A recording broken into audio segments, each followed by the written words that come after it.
Mes bien chers frères, il y a un sujet très grave dont on ne parle pas assez en France alors qu'il est sous nos yeux depuis des années et qui pue la mort comme une carcasse exposée en plein soleil. La corruption au sein de l'éducation nationale. Entre les emplois du temps appétissants et absurdément longs, l'insécurité permanente ou encore les affaires de harcèlement très graves qui sont couvertes éhontément par l'éducation nationale. Ce système a clairement de très gros défauts qu'il est impératif de corriger. C'est vrai qu'on en a parlé quelques fois dans les médias, comme avec le cas du lycéen harcelé de Poissy, un jeune homme qui a fini par mettre fin à ses jours à cause de l'indifférence de son école qu'il avait pourtant alerté au sujet de la situation calamiteuse qu'il traversait. Ses parents, naturellement outrés, ont reçu une lettre très froide du rectorat de Versailles qui les a menacés judiciairement et a renié ce que leur fils a vécu. C'est vraiment triste de se dire que les enfants et les adolescents français passent l'écrasante majorité de leur jeunesse enfermés dans des écoles inutiles plutôt que d'avoir le temps de s'adonner à des activités artistiques, culturelles, sportives, sociales ou autres. En bref, toutes ces chouettes choses qui font que la vie vaut la peine d'être vécue comme d'autres pays européens comme la Finlande ou l'Allemagne, qui ont un bien meilleur système sur lequel nous devrions prendre exemple. Surtout qu'on bourre le crâne à nos élèves avec des leçons inutiles, des cours à rallonge et de l'endoctrinement, tout ça pour finir au fin fond des classements et se retrouver avec un nombre croissant d'élèves qui arrivent en 6e sans savoir lire ni écrire parce qu'on laisse le pouvoir de changer les choses à des fonctionnaires gavés d'argent public qui refusent de transformer le système par pure fainéantise et peur de perdre leurs privilèges. Mais en vrai, le but de l'école en France n'a jamais vraiment été d'instruire les élèves ou de réveiller leur potentiel, mais de n'en faire que des esclaves corvéables du gouvernement. En son temps, Jules Ferry déclarait « Nous ferons des petits Français des républicains ». Et les professeurs n'hésitaient pas dans le temps à infliger des châtiments corporels et des humiliations physiques qui laissaient des séquelles psychologiques importantes pour imposer leur doctrine. D'ailleurs, si vous aussi vous avez souffert à cause de l'éducation nationale ou à l'école, n'hésitez pas à témoigner dans les commentaires. Il faut absolument que la parole se libère sur le sujet. En bref, l'école française est une institution archaïque, obsolète et kafkaïenne qui ne sert qu'à abrutir et détruire les élèves. Et il serait grand temps qu'on la détruise pour bâtir quelque chose de meilleur à la place. Car il existe de bien meilleures alternatives et une éducation plus ludique et adaptée aux besoins de chaque élève mène à des enfants plus épanouis et productifs tout au long de leur vie. Vous ne me croyez pas ? C'est pourtant ce que montre le film Les Choristes réalisé par Christophe Baratier. Alors ce film, vous le connaissez forcément grâce à sa chanson Voix sur ton chemin qui est devenue célèbre. Pour son histoire touchante sur des enfants qui trouvent un sens à la vie grâce à la musique ou encore pour ses acteurs comme Kad Merad ou Gérard Jugnot qui jouent à merveille ici. Les Choristes, c'est l'un de ces rares films qui a su s'imposer très rapidement dans la culture populaire, si bien qu'on croit qu'il est là depuis toujours alors qu'il n'est sorti qu'en 2004. Et je vais vous expliquer aujourd'hui en quoi ce film porte en lui tous les outils nécessaires pour créer un meilleur système éducatif. Mais avant tout, c'est quoi l'intrigue des choristes ? Bon, comme d'habitude, je vais vous raconter l'histoire du film avant de le décortiquer. Tout commence en 1949. Clément Mathieu, musicien raté et professeur au chômage, accepte un poste de surveillant dans un pensionnat pour garçons difficiles, le fond de l'étang. Là-bas, il découvre un endroit froid, presque carcéral, dirigé par Rachin, un directeur autoritaire obsédé par sa devise « action-réaction ». Chaque écart est puni sèchement. Au départ, Mathieu se contente d'observer. Il voit les gamins turbulents, parfois cruels, mais aussi désespérés. Et au milieu de ce chaos, il perçoit une chose. Ils n'ont jamais eu l'occasion d'être entendus. Et c'est là que lui vient une idée brillante. Peu à peu, il commence à leur proposer des chansons, d'abord timidement, en cachette, puis il forme une vraie chorale. Ce petit geste change tout. Là où Rachin ne voit que des délinquants, Mathieu voit des enfants capables de grandes choses. Grâce au chant, les élèves redécouvrent une autre façon d'exister. On peut par exemple penser à Pépino, le plus jeune, toujours à attendre un père mort à la guerre, qui trouve dans la chorale un peu de réconfort. Et surtout, il y a Pierre Morange, ce garçon rebelle, insolent, mais doté d'une voix exceptionnelle. Mathieu le pousse à chanter et cette reconnaissance devient pour Morange une porte-sortie de la délinquance et un outil pour lentement reconstruire sa relation avec sa mère. La chorale devient un refuge. Les répétitions créent un lien entre les enfants et une solidarité qu'ils n'avaient jamais connue. Pour la première fois, ils ont quelque chose à eux, quelque chose qui les rend fiers. Rachin déteste voir cette initiative qui échappe totalement à son contrôle. Il tente de saboter le projet, de l'interdire et pourtant, il sera le premier à s'en servir lors d'un moment décisif. La chorale est invitée à chanter devant la comtesse qui soutient l'établissement. C'est un succès. Les enfants impressionnent l'assemblée et Morange, avec sa voix d'or, éblouit tout le monde. Rachin, jaloux, essaye de s'attribuer le mérite, mais personne n'est dupe.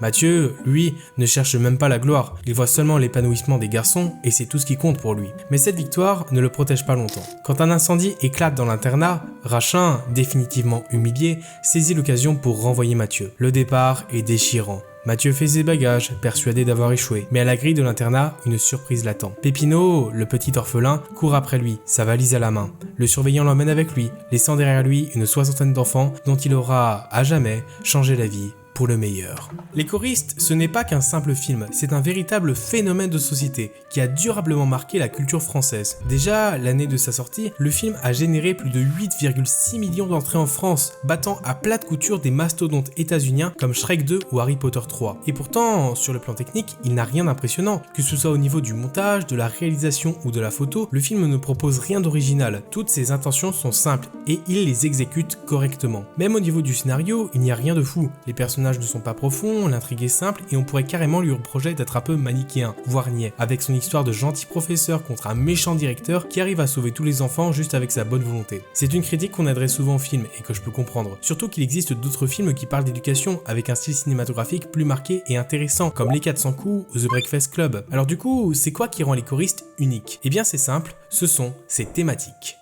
Les choristes, malgré son style basique et son scénario simpliste, est l'un des films les plus nuancés et pertinents qui soit au sujet de l'éducation. Tous les problèmes de l'école aujourd'hui sont finement expliqués et montrés dans ce film. Sa dichotomie entre le professeur de musique attentionné et le directeur froid et cruel, c'est aussi ce qui fait sa force. Car avec cette opposition, le film peut mettre en scène deux types d'éducation bien distincts et nous laisser observer leurs résultats. Commençons par celle du directeur. Après tout, c'est sous son règne que le professeur découvre l'internat. Quand le professeur arrive, il découvre un internat qui fonctionne sur le principe du action-réaction. Quand un enfant fait une bêtise, il est immédiatement puni avec des coups ou un séjour au cachot. En bref, c'est une éducation où les enfants doivent être vus mais pas entendus. Et on pourrait se dire que c'est bien car ça apprend les enfants à se tenir à carreau, mais elle est très imparfaite. Déjà, elle crée des injustices. On le voit dès la première scène où le professeur Mathieu rencontre les élèves. Un élève a fait une mauvaise blague au concierge et l'un d'entre eux doit donc être puni. Puisque le coupable ne se dénonce pas, le directeur demande à Mathieu de choisir un élève au hasard. Et pas de chance, ça tombe sur l'un des plus sages qui n'a évidemment rien fait. Cette éducation, elle développe par conséquence indirecte plusieurs attitudes très toxiques chez les enfants. Comme ils sont forcés de faire des choses sans savoir pourquoi, ils finissent par ne plus chercher de sens à ce qu'ils font. Ils obéissent, non pas parce qu'ils comprennent, mais parce qu'ils ont peur. Et cette peur, à long terme, elle détruit tout désir d'apprendre. Certains deviennent rebelles, d'autres se résignent, mais tous perdent peu à peu le goût de la curiosité. Le système du directeur fabrique des enfants dociles ou brisés, jamais des esprits libres. Et c'est là qu'intervient le professeur Mathieu. En arrivant, il apporte une méthode inverse, basée non pas sur la punition, mais sur la confiance, la compréhension et l'encouragement. Il ne cherche pas à faire taire les enfants, mais à les écouter. À travers la musique, il donne un moyen d'expression, quelque chose qu'ils peuvent créer eux-mêmes et donc aimer. C'est la première fois qu'ils font quelque chose non pas par peur, mais par envie. Et c'est précisément cette nuance qui fait toute la force du film,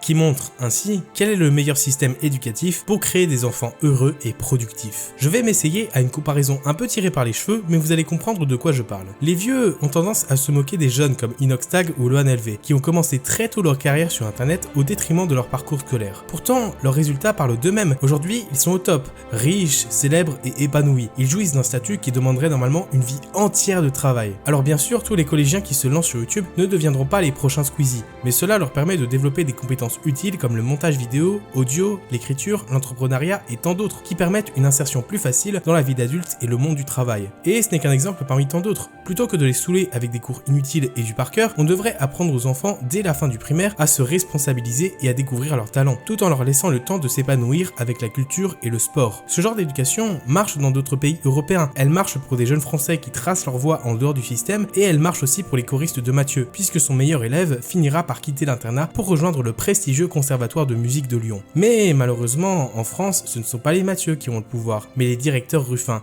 qui sont trop occupés à protéger leur réputation et leur titre minable. Résultat, un jeune sur 5 est dépressif en France, on a des affaires très graves de harcèlement qui sont étouffées, des professeurs qui ferment les yeux pour ne pas faire de vagues et une institution qui préfère briser des élèves plutôt que de remettre en question son fonctionnement. Mais du coup, ça donne quoi une éducation totalement opposée à celle que dispense le professeur Mathieu? Eh bien, c'est ce que montre le roman Vipère au point, écrit par Hervé Bazin et sorti en 1948. Ce roman, très largement autobiographique d'ailleurs, raconte l'histoire d'une petite fratrie vivant en Chine avec leur grand-mère. À la mort de cette dernière, leurs parents sont obligés de revenir, ce qui signe le début d'un véritable enfer pour eux. Là où leur grand-mère dispensait une éducation dure mais qui avait un sens, leur mère, surnommée Folcoche, incarne une forme d'autorité déshumanisée, cruelle et gratuite. Chez elle, la sévérité n'est pas un moyen d'éduquer, mais une arme pour dominer. Elle frappe, humilie et détruit tout ce qui dépasse. Chaque geste d'affection devient suspect, chaque sourire est puni comme une faiblesse. L'amour est remplacé par la peur et la peur devient la seule loi du foyer. Les enfants, eux, grandissent dans cette atmosphère empoisonnée, apprenant très vite que la survie passe par la haine. Ils deviennent méfiants, durs, rusés abusés et peu à peu, ils perdent toute innocence. L'éducation de Felkosh ne transmet ni valeurs ni repères, seulement le poison du ressentiment. Il ne faut pas croire que les enfants de Felkosh sont instantanément libérés dès le jour où ils quittent le foyer familial une fois adultes. Non, non, non. Les maltraitances de leur mère laissent des séquelles profondes et irréversibles. Leurs cerveaux sont complètement reprogrammés. Cette vipère, ma vipère, durement étranglée, mais surtout renaissante. Je la brandis encore et je la brandirai toujours. Haine, politique du pire, désespoir au goût du malheur, cette vipère, ta vipère, je la brandis, je la secoue et j'avance dans la vie avec ce trophée, effarouchant mon public, faisant le vide autour de moi. Merci ma mère, je suis celui qui marche, une vipère au poing.